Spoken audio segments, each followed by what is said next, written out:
Bertemu lagi di program podcast Cakap-Cakap di Prosumut TV.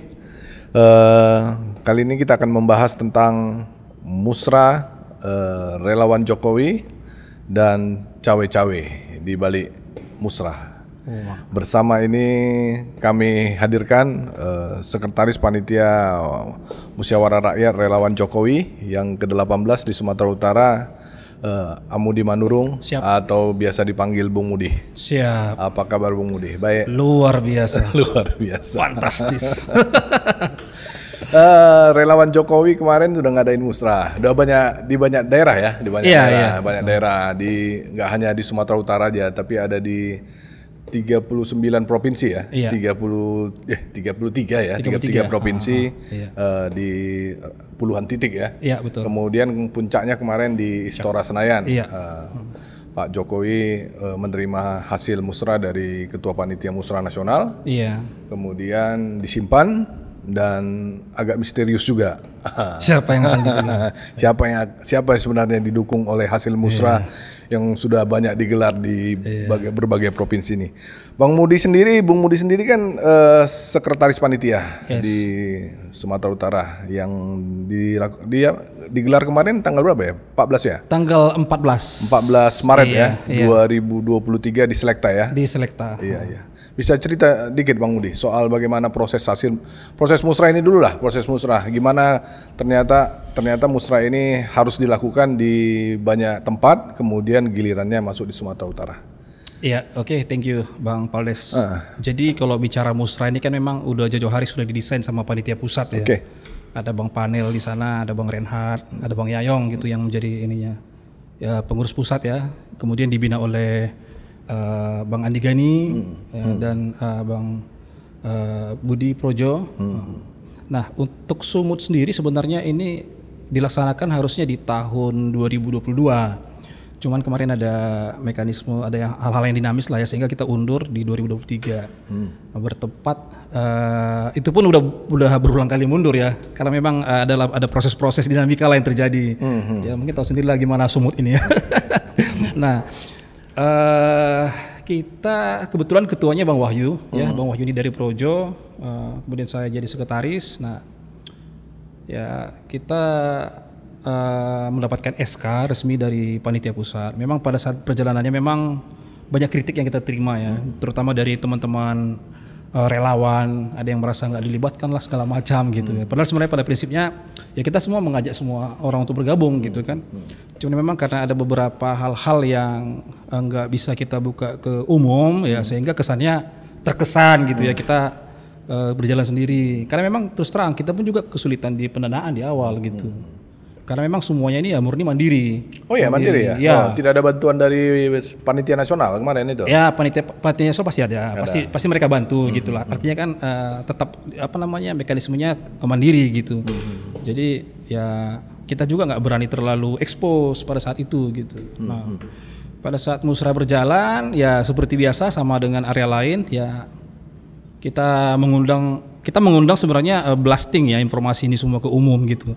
Artinya sebenarnya bukan hanya relawan yang hadir, tapi masyarakat gitu ya. Masyarakat yang ingin mendukung bisa disebut idolanya lah untuk menjadi presiden. Nah, pada saat musrah itu ya kelihatan bagaimana memang pada saat untuk Sumut sendiri ya bagaimana masa Prabowo itu cukup banyak pada saat itu, sehingga mereka unggul ya, Prabowo dan Pak Erlangga itu unggul memang untuk di musrah Sumut. Jadi bisa dibilang konvensi rakyat lah ya. Jadi artinya tidak dari kelompok relawan Jokowi pun boleh datang juga ke situ. Bebas ya. Iya. Punya hak suara nggak mereka ketika itu? Jadi memang untuk mekanisme votingnya itu kita bagikan QR code. QR code itu kita publish, jadi semua orang yang scan QR code itu bisa milih di situ.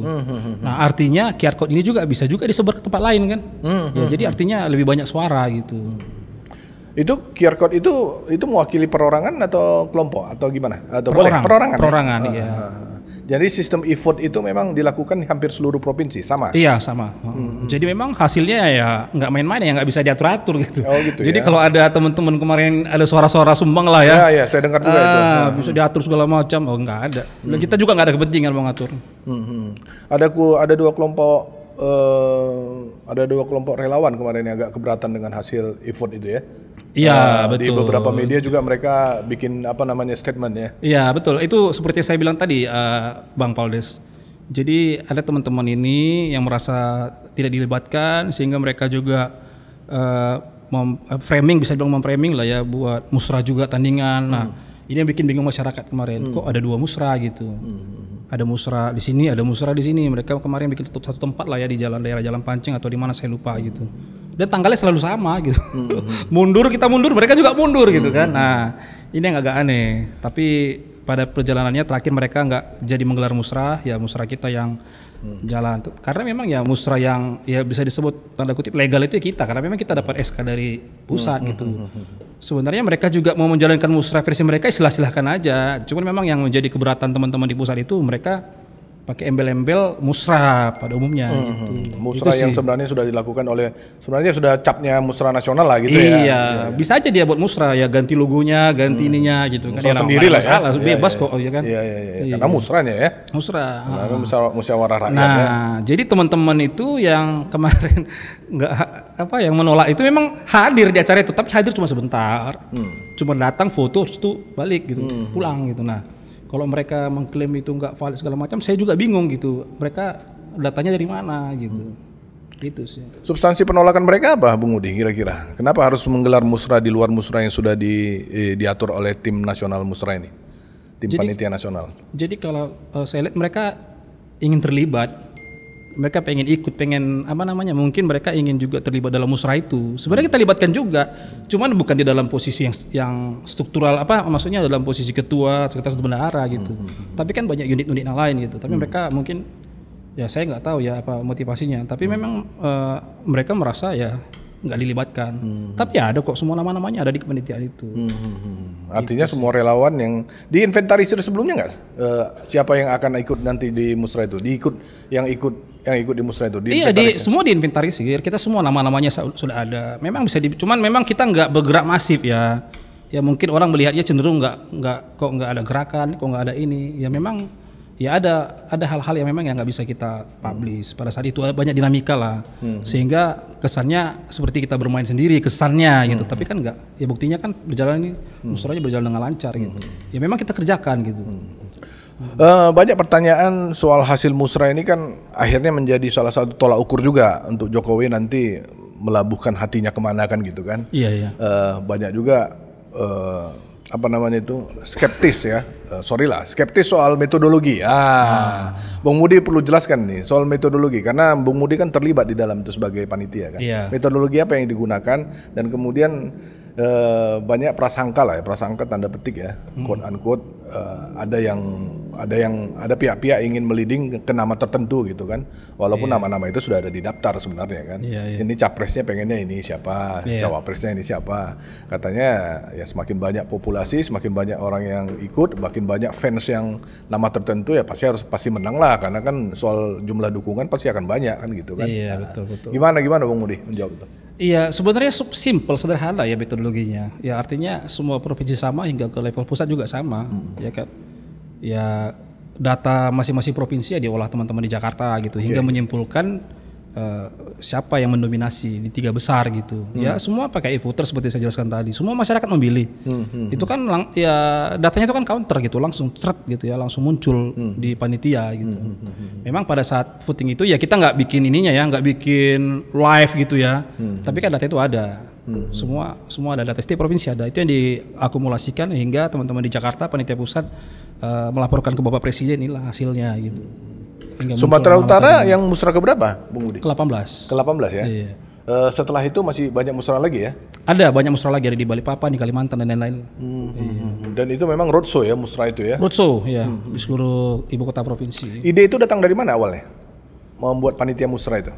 Itu dari teman-teman Jakarta ya, artinya mereka merasa kita itu ingin mencari sosok pengganti Jokowi. Oke, siap. Nah, itu aja kuncinya. Siapa yang bisa meneruskan punya sosok kepemimpinan seperti Jokowi. Itu. Dan yang bisa melanjutkan kerja-kerja Jokowi. Karena memang kita melihat kan sebagai presiden ya sangat sukses ya gitu. Itu sih PR-nya. Nah, ya kita minta masyarakat terlibat juga. Artinya dan di musrah itu sebenarnya juga bukan hanya melulu soal memilih presiden, tapi ada juga persoalan-persoalan yang dibahas di situ ya. Yang substansi lah soal kebangsaan ya. Kebangsaan. Keberlanjutan program ke depan gitu ya. Iya, betul. Kemudian kalau dilihat dari ininya nama-nama. Nama-nama itu sudah diplot nggak yang dari atas? Oh enggak diplot. Oh enggak ya? Enggak ada pilihan di situ. Oh ya, nggak ada pilihan Ya, hanya kolom kosong aja siapa namanya gitu. Oh gitu. Bahkan di Sumatera Utara nama Tengku Eri juga muncul. Oh gitu. Iya. Oh, dia juga yang mulai Tengku Eri jadi presiden. Nah, gitu loh. Artinya masih ada fansnya gitu kan. Gitu ya? Iya, bebas dia. Cuman kita sampling memang 3 teratas yang kita publish gitu. Iya. Jadi kalau misalnya dilakukan musrah di tingkat daerah masing-masing ada juga muncul apa ya nama-nama lokal ya. Pasti kearifan lokal ya. Kearifan lokal. Nah, jadi memang kalau orang mau cari popularitas bisa di musrah itu kemarin gitu ya. Tinggal galang masanya munculkan namanya gitu. Paling kan jadi berita kan. Iya. Oh, syukur-syukur kalau menang bilang ya. Syukur kalau menang gitu. Kalau masuk 5 besar aja udah lumayan itu. Iya. Kita juga surprise gitu loh. Nama Tengku Eri ada di situ muncul. Oh iya gitu. ya. Iya. Sebagai calon presiden ya. Calon presiden. Masuk 10 besar nggak? Iya. Enggak. Masuk 10 besar lah. Kan memang nama-nama kemarin nggak pala banyak ya. Masuklah 10 besar. Jadi dari relawan-relawan Jokowi itu relawan yang mandiri atau ada juga relawan yang partai, Bung Udi? Kan ada juga relawan yang dibina sama partai kan? Kalau kita sih kalau relawan Jokowi yang ikut panitia musrah kemarin itu, kemarin itu. Semuanya itu sebenarnya relawan mandiri. Relawan mandiri ya? Nggak ada yang independen. Karena memang karena musrah ini kan ada konsorsium beberapa relawan ya. Iya. Ada Projo, kemudian ada KIB, ada Bara JP, ada Seknas, macam-macam lah ya. Ada Kornas. Jadi mereka ada 17 kalau nggak salah, saya juga lupa. Nah, ini kita bersepakat membentuk kepanitiaan, ya ini yang berjalan gitu. Jadi di masing-masing daerah itu ada penanggung jawabnya masing-masing, bergantian antar orga. Nah, kalau di Sumatera Utara itu Projo. Nah, makanya kemarin ketuanya Bang Wahyu itu dari Projo. Projo lah yang ngelit ya. Ngelit. Sebagai sebagai pimpinannya lah di depan. Iya, nah balik ke persoalan tadi teman-teman yang nggak terima itu ya sebenarnya mereka harus paham itu gitu. Misalnya kan teman-teman ada dalam Al-Misbat kan panitia di daerah lain juga gitu loh. Nah, karena di sini Projo ya biarkan Projo ngelit prosesnya gitu. Karena dia kalau dibanding relawan yang lain ya termasuk dia paling besar lah ya di situ ya. Di Sumatera Utara ya. Termasuk enggak? Ya termasuk lah besar lah, Projo besar, Bara JP juga besar.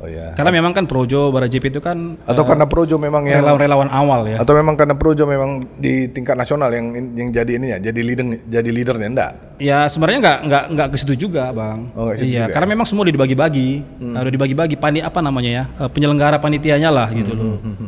Kayak Bara JP di Lampung, Sumatera Utara, Projo. Jadi ya gotong royong sih sebenarnya. Jadi nggak ada yang mendominasi. Oh iya. Jadi kelompok relawan itu tidak terfokus sama salah satu kelompok relawan lah ya. Tidak ada eksklusivitas untuk salah satu kelompok lah ya.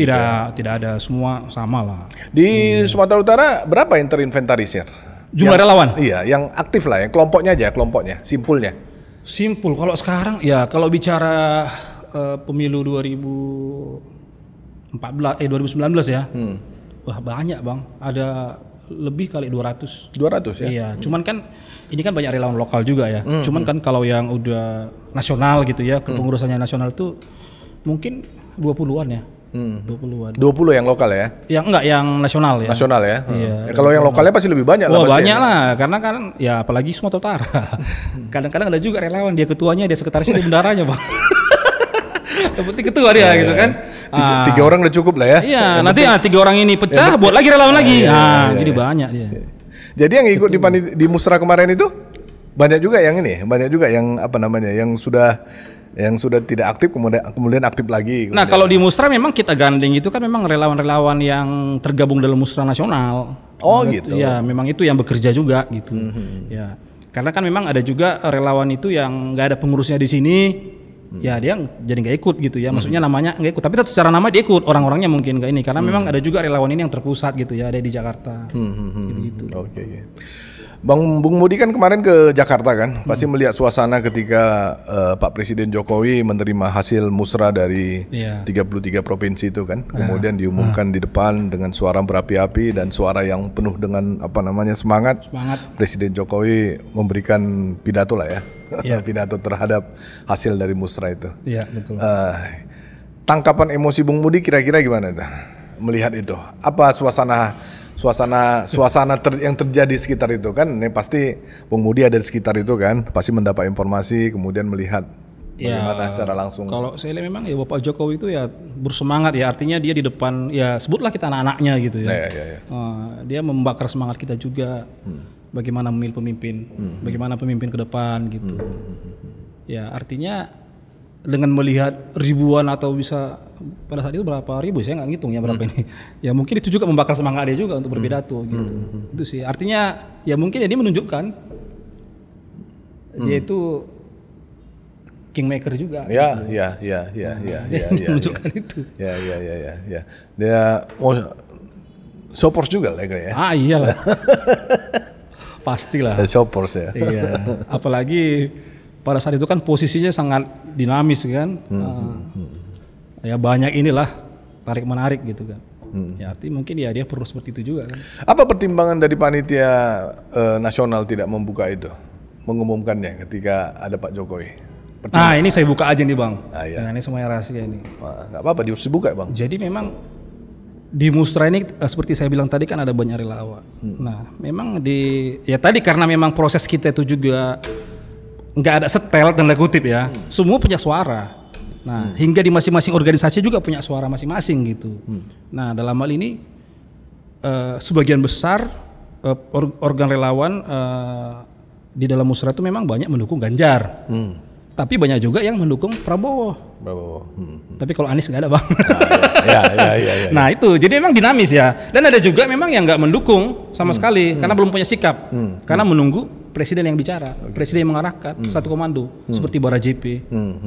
Nah Projo juga ya. Tapi kalau Bara JP tetap Jokowi 3 periode. Iya. Sampai sekarang mereka konsisten. Kita konsisten ya. Jokowi 3 periode.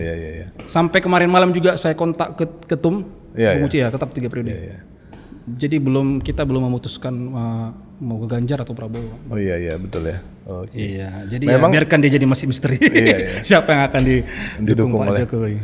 Iya, kemarin memang saya lihat saya baca-baca juga Musra ini katanya punya hidden agenda juga awalnya ya. Nah, katanya mau melanggengkan Jokowi 3 periode, kemudian memperpanjang masa jabatan, kemudian terakhir menunjuk siapa yang menjadi calon pengganti beliau yang pas dan firm terhadap beliau gitu. Iyalah, pasti itu harus. Iya ya. Jadi kalau beberapa podcast yang kita lihat bersama kan ada beberapa polemik lah soal hasilnya kan. Terakhir Budiari Setiadi, Muni.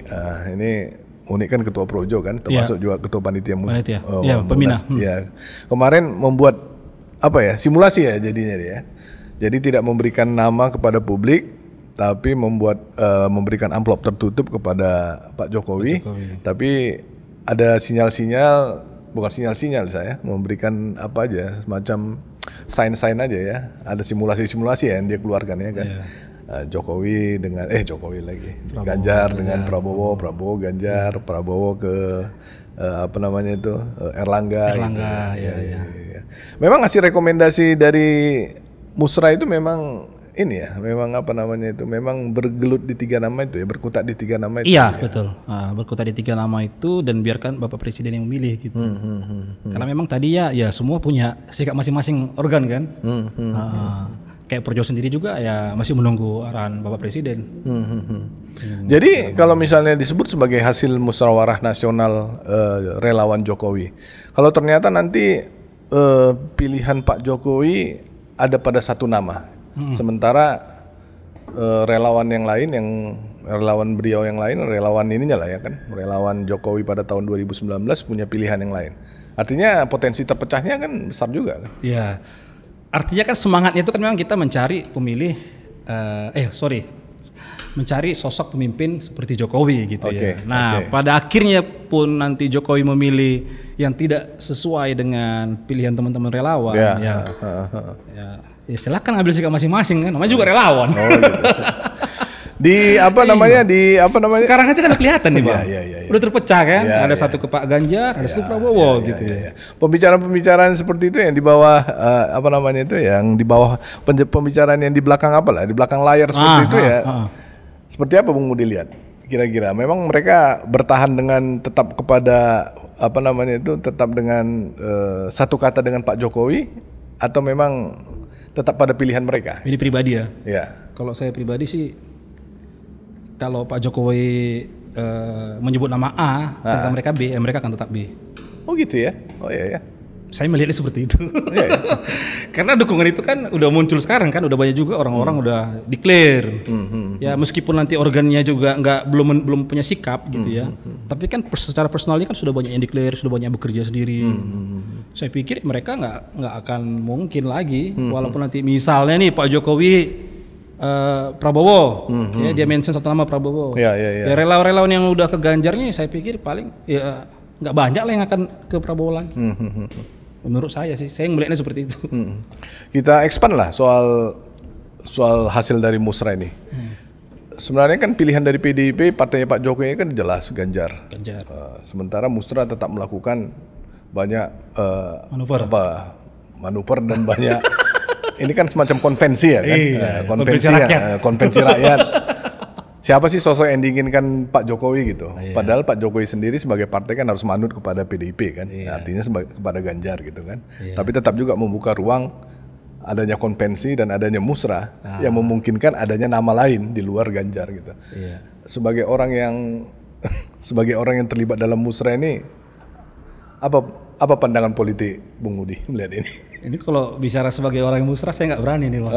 Tapi kalau dalam pandangan pribadi kan ya tetap pribadi lah ya. Sebagai makhluk politik lah ini. Makhluk politik. Ya saya melihat memang ya pasti Jokowi ini kan ingin confidence, artinya gini ya. Dia akan memberikan dukungan itu kepada orang yang memang yang bisa di-lead-nya. Ya. Secara nggak langsung dia juga ingin nge-lead gitu ya. Artinya nge-lead semua proses pembangunan atau pembangunan yang dilakukannya itu bisa berjalan on track gitu. Artinya kan nanti tetap butuh arahan dia. Nah, siapa ini sosok-sosok ini yang masih bisa menerima arahan beliau? Nah, itu siapa? Yang kira-kira bisa menerima arahan. Nah, pada faktanya sekarang berjalan. Nah, ini saya banyak mendengar juga nih di relawan-relawan segala macam gitu ya. Kenapa kesannya Pak Jokowi itu udah agak ke seberang gitu ya. Nah, ini juga menimbulkan kegelisahan teman-teman relawan Jokowi yang sudah ke Ganjar gitu. Nah, itu dia. Jadi memang ya itulah yang terjadi, dinamikanya itu seperti itu. Nah, kalau saya lihat memang semangatnya itu ya, gimana caranya Pak Jokowi ini ingin bisa direct gitu ke orang yang dipilihnya. Nah, kalau misalnya ke salah satu calon ada barrier, sebutlah itu barrier penguasa-penguasa lain, nah mungkin dia akan agak sungkan juga ya, misalnya nggak leluasa gitu kali ya. Itu menurut saya, Bang Paldes. Itu menurut pandangan saya pribadi ya, nggak mewakili musrah segala macam itu. Tapi saya melihatnya seperti itu. Kurang comfort ya. Ya, dia kurang comfort gitu ya. Maksudnya nanti ketika dia punya gagasan, ternyata ada barrier. Dia pengen kan, ya biasalah Pak Jokowi ke rakyat aja dia nggak mau ada barrier gitu kan. Dan dia pengen seperti itu juga gitu. Pas. Kapan aja anytime dia bisa calling, bisa ngasih masukan gitu. Ada sign-sign sebelumnya ketika sebelum musrah dimulai ya, waktu Projo bikin acara di Semarang itu kan, berambut putih, berwajah berkerut, masih relevan nggak dengan hasil musrah ini? Masih relevan, ada nama itu juga gitu ya. Cuman kan ya kalau bicara sampai ke saat ini, ini yang jadi dengan emosi terkecil Pak Jokowi dari lubuk hati yang paling dalam melihat itu kembali kan bisa kita komparasi nih kan, kita bisa bandingkan. Yang pertama ketika Projo membuat Munas ya di Semarang ya. Muncullah sign wajah berkerut, berambut putih. Sebutlah Ganjar lah itu. Kemudian dimulailah proses musrah ya kan. Dari situ kan dimulai proses musrah kan, sampai ke tiga provinsi, sampai ke puluhan titik. Sampai kepada endingnya kemarin di Istora Senayan ketika dia bicara. Masih relevan nggak? Kalau Bung Mudi lihat? Ya, kalau pribadi ya sebenarnya kalau masih relevan dan konsisten nggak pernyataan? Kalau bicara itu kalau memang relevan nggak mungkin ada acara itu lagi gitu loh. Iya kan Bang? Maksud saya masih berkonteks nggak itu kira-kira? Karena ada proses nih awalnya berambut putih dan wajah berkerut. Oke. Sementara di lain sisi partai udah declare gitu loh. Ini titik awal kita berangkat ini sampai kepada endingnya proses musrah yang berjalan berbulan-bulan ya kan? Iya, tapi kalau saya lihat sih, kalau saya lihat karena memang pilihan itu di musrah itu ada beberapa nama, mungkin Jokowi juga menghargai itu kali ya. Jadi sehingga dia nggak langsung memutuskan A, B, C, tapi dia ingin melihat ini masih panjang kan, masih panjang prosesnya gitu, dan segala sesuatu bisa terjadi. Bisa aja Prabowo bergandengan sama Ganjar, Ganjar jadi presiden, Prabowo jadi wakil gitu. Bisa. Nah mungkin saya lihat sih itu kenapa masih ada proses itu, dan dia nggak langsung menunjuk gitu ya. Mungkin lebih inilah ya, lebih respect lah terhadap pilihan-pilihan relawan-relawan tadi yang tergabung di dalamnya tadi. Karena memang ini kan dinamis ini, ada yang pilih Ganjar, ada yang pilih Prabowo.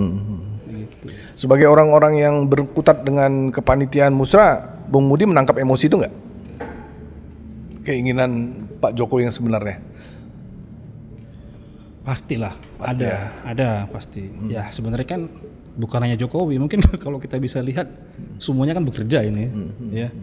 Semua bekerja, ya saya nggak usah sebut nama lah, pasti ada bagian-bagian inti dari Pak Jokowi juga, ada yang ke sana, ada yang ke safari politik ke kota A, kota B, kota C gitu. Ya, kita nggak tahu itu apa yang dibicarakan, tapi kan ya pasti hidden agenda juga kan. Iya. Kalau dilihat Pak Jokowi kebingungan nggak dengan hasil ini ya? Dibilang kebingungan enggak sih, karena kan semuanya ini kan Pak Jokowi menentukan nanti. Cuman ini kan aspirasi masyarakat. Iya ya. Bukan aspirasi hanya relawan murni gitu. Relawan ini kan hanya menggerakkan aja nih konvensi rakyat gitu ya, musyawarah rakyat namanya. Ini kan pilihan rakyat, rakyat yang memilih gitu. Ya mungkin ya pasti ya sama sih sebenarnya seperti hasil survei. Nah kayak survei sendiri kan sekarang Prabowo di atas, kemarin Ganjar di atas. Ya memang masih sangat dinamis bang. Jadi memang ya Jokowi kan sesuai dengan slogannya di awal, ojo ke susu, jangan terburu-buru katanya. Memang ya sesuatu yang terburu-buru diputuskan itu ya nggak bagus juga gitu. Sebagai aktivis relawan atau Apa dulu ini beda nih. Kalau aktivis relawan musrah ini beda. Sebagai orang yang bergelut di kepanitiaan musrah lah. Musrah ya. Kira-kira ada nggak menangkap ketakutan partai politik gitu, bahwa ternyata ya sebenarnya pilihan-pilihan grassroots yang seperti yang disampaikan Pak Jokowi kan? Iya. Bahwa sebenarnya jadi presiden itu kan pilihan akar rumput gitu, makanya dia menggelar musrah gitu, bukan pilihan elit gitu. Kalau ketakutan saya pikir terlalu ini ya, kalau bilang ketakutan, kalau partai itu kan menyadari ya, presiden itu kami yang menentukan kok gitu. Betul, secara konstitusional. Iya, gitu ya. Tapi kalau misalnya kalau saya sih nggak berani menyebut itu, karena kan ini representasi partai ya, saya nggak berani ngebaca juga. Tapi kalau bilang ketakutan, saya pikir nggak lah, nggak ketakutan lah. Cuman mungkin ya lebih ke satu dinamika politik aja. Cuman kan kalau saya lihat sikap dari PDI Perjuangan ya mungkin sampai hari ini kan Bu Mega itu selalu berulang-ulang mengatakan petugas partai gitu ya. Artinya memang Pak Ganjar itu didesain ya harus memang menjalankan nilai-nilai partai gitu dalam memimpin negara ini gitu. Itu sih saya melihat. Saya melihatnya bukan cuman kan kalau di masyarakat tendensinya agak negatif kesannya petugas gitu ya. Nah, padahal sebenarnya kalau saya lihat sih bukan petugas dalam arti sempit gitu. Itu sih sebenarnya. Jadi kalau ketakutan kayaknya enggak sih bang. Cuman mungkin ya itu diperhitungkan lah. Pasti mereka memperhitungkan itu. Di grup-grup relawan itu terjadi ini enggak? Dalam tanda petik perang nggak? Perang mengambil peran nggak? Oh pasti. Antara dua nama itu? Pastilah di semua itu. Semua, ya? Di Barajipe sendiri juga ya. Pertarungan antara Prabowo dengan Ganjar ya, merebut simpul-simpulnya Pak Jokowi. Antara Ganjar pastilah. Pasti. Pasti karena kan seksi nih sebenarnya relawan ini kan seksi ya. Ya sekarang aja kayak kemarin udah ada deklarasi ya hari Minggu kemarin kalau nggak salah relawan Jokowi dukung Ganjar gitu. Iya. Ya itu kan memang ya sekarang pertarungannya di situ. Pertarungannya keras nggak? Tajam nggak di dalam itu? Di antara relawan Jokowi itu saling berebut kutub itu. Ya.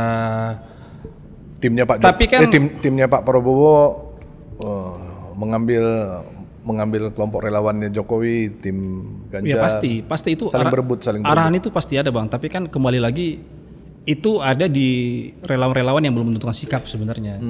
Kalau yang relawan-relawan sudah menentukan sikap ya udah nggak ada lagi tuh, udah selesai. Nah cuman kan yang besar-besar ini nih yang belum menentukan sikap gitu kayak Barajipe, Projo. Nah pastilah banyak dinamika. Cuman kan ya mereka nggak bisa klaim atas nama organisasi nggak bisa. Oh, gitu ya. Secara pribadi, ya saya lihat sih udah banyak juga yang bekerja untuk Ganjar maupun untuk Pak Prabowo. Oke, Bung Budi, kira-kira apa yang membuat relawan Jokowi yang lain itu, kelompok-kelompok relawan Jokowi itu tertarik untuk mengendorse Pak Prabowo? Harusnya kan ini kan statement awalnya kan Pak Jokowi ini seolah-olah saya mendukung Prabowo nih. Enggak, karena kita bicara dalam yang apa ya, dalam pikiran yang linier ya. Pikiran linier itu artinya kan ketika Pak Jokowi pertama kali statement di di Kongres Nasional atau apalah yang di Semarang itu, kan soal rambut putih dan wajah berkerut ya kan. Afiliasi orang kan ke Pak Ganjar. Ya kan.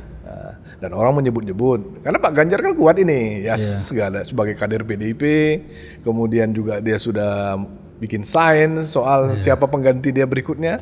Ternyata di tengah jalan banyak kelompok pro Jokowi yang tertarik dengan Pak Prabowo. Objektif aja dari sisi itu kan, Bung Mudi kan banyak bergaul dengan kawan-kawan relawan simpul-simpul itu. Jadi Bang, kenapa mereka bisa pindah gitu?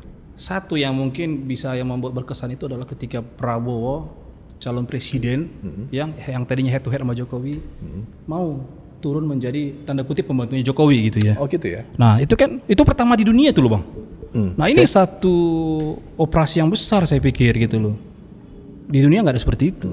Nah di situ kita lihat bukan kita lihat ya, mungkin mungkin banyak relawan melihat kenegarawanan beliau. Ya, dia melepaskan semua egonya atas nama bangsa dan negara, dia siap menjadi pembantunya Bapak Presiden Jokowi. Itu satu hal yang luar biasa gitu ya. Dan sehari-hari dari sikap-sikap Pak Prabowo ini memang ya mungkin karena ada militer ya, dia kelihatan sangat hormat sekali sama Jokowi. Sangat hormat. Ya mungkin itu yang membuat relawan-relawan itu simpatik ya. Apalagi berulang kali juga Jokowi punya kayak ada tanda-tanda gitu lah ya, bawa Prabowo kemana gitu kan. Ya namanya Bapak Jokowi ini kan selalu dengan kode-kode, kode alam dia. Tapi selama musrah tidak ada intervensi ya dari beliau ya? Dari Pak Prabowo? Dari Pak Jokowi? Oh Pak Jokowi enggak ada sama sekali? Tidak. Clear itu? Clear itu ya? Clear. Bisa dipertanggungjawabkan ya? Kalau dari awal ada intervensi ya harusnya udah nggak ada lagi musrah ini, udah dikemas aja semua. Nah ini faktanya kan enggak.